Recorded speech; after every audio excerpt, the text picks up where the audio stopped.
Hello everybody, Barefoot Motivator. Thursday, happy July 4th. Get up, get moving, get exercising.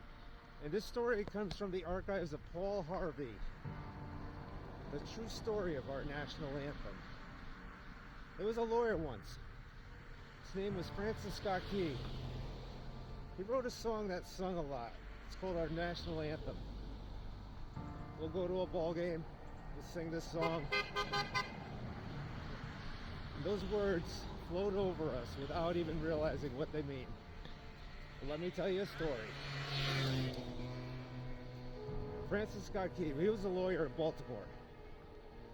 The colonies, they were engaged in vicious fighting with the mother country, Britain. Because of this conflict, both sides accumulated a lot of prisoners. We had prisoners, and they had ours. Our government went to the British government and tried to negotiate a release of these prisoners. They said, we want to send a man by the name of Francis Scott Key. He'll come out, negotiate, see if we can make a mutual exchange. On the appointed day, he went out on a rowboat to the British ship, and he met with the commander. They came to an agreement that on a one-to-one basis, they would release each prisoner. The British agreed, and Francis Scott Key was jubilant. He went down in the cargo hold where all the prisoners were staying. He said, men, I got news for you tonight. You're all going to be free men. Tonight, I successfully negotiated your release, and you'll be taken out of these chains. As he went back up on deck to row back to shore, the commander came to him and said, we have a slight problem, sir. We're still going to honor to release the men, but it's merely going to be academic after tonight. It's not going to matter. And Francis Scott Key said, what do you mean? The British commander said, tonight we've laid an ultimatum on the colonies there. You people, you'll either lower that flag that you hold so dearly, or you see that fort over there, Fort Henry, we will remove it from the face of the earth. Francis Scott Key said, how are you going to do that? The commander said, scan the horizon of the sea. And as he looked, he could see hundreds of little dots. The commander said, that's the entire British war fleet. All of the gunpowder, all of the bombs are going to be used to demolish that fort. The ships, they're going to be here in about 2.5 hours. The war will be over and the men will be free anyways. Francis Scott Key said, you can't shell that fort. It's a large fort, but it mainly holds women and children. And the commander said, don't worry about it. There's a way out. He said, you see that flag way up on the rampart? He said, we told them that if they lower that flag, the shelling will stop immediately. And we'll know that they surrendered and they will be under British rule. And Francis Scott Key went down below and told the men what was about to happen. The men asked, how many ships are there? Francis Scott Key said, hundreds. As the ships got closer, he went down to the men again and he said, I'll keep you updated. As the twilight began to fall, suddenly the British war fleet unleashed. The sounds were deafening. There was no relief. The noise was so loud, it was impossible to think.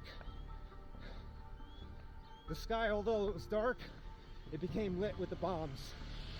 And from down below, all you could hear was the men saying, where was the flag? What have they done with the flag? Is it still standing? Is the flag still flying over the rampart? Tell us. 1 hour went by, 2 hours went by, 3 hours went by into the shelling of the night. And every time the bombs would explode and they would be close to the flag, they could see the flag illuminating in the bombs. Francis Scott Key could see in the red glare that the flag was still up. It's not down. The commander came down and said, "You people are insane. Don't they understand? This is an impossible situation." Francis Scott Key, he remembered what George Washington said, which sets the American apart from all the other people in the world, is he will die on his feet before he'll live on his knees. The commander said that we've been instructed, all the armament, to bomb the rampart so we could take that flag down. The commander said, "We don't understand something. That flag has been hit directly again and again, and yet it's still flying. But now we're going to bring every gun on that point for the next 3 hours." Francis Scott Key said the barrage was unmerciful. All that he could hear was the men down below praying a prayer: "God, keep that flag flying where we last saw it." Sunrise came. There was a heavy mist over the area. The rampart was tall enough, and there stood the flag, completely nondescript, shredded. The flagpole was at some crazy angle, but the flag was still there. Francis Scott Key, he rode ashore, and he went to Fort Henry to see what happened. And what he found was that flagpole had suffered repetitious hits.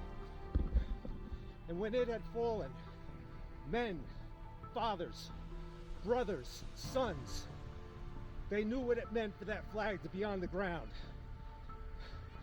Although knowing that all the British guns were trained on that flag, they would walk over and hold it up humanly until they died. Their bodies were removed and others took their place.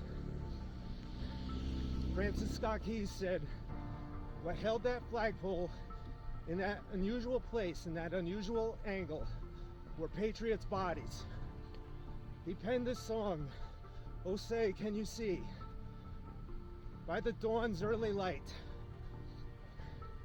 what so proudly we hailed at the twilight last gleaming. For the rocket's red glare, the bombs burst in air, gave proof through the night that the flag was still there. Oh say, does that star-spangled banner yet fly and wave for the land of the free and the home of the brave." The debt was demanded. The price was paid. So the next time you hear our national anthem being sung, remember the price that was paid. I love you. God bless you. I am the Barefoot Motivator, and I am out.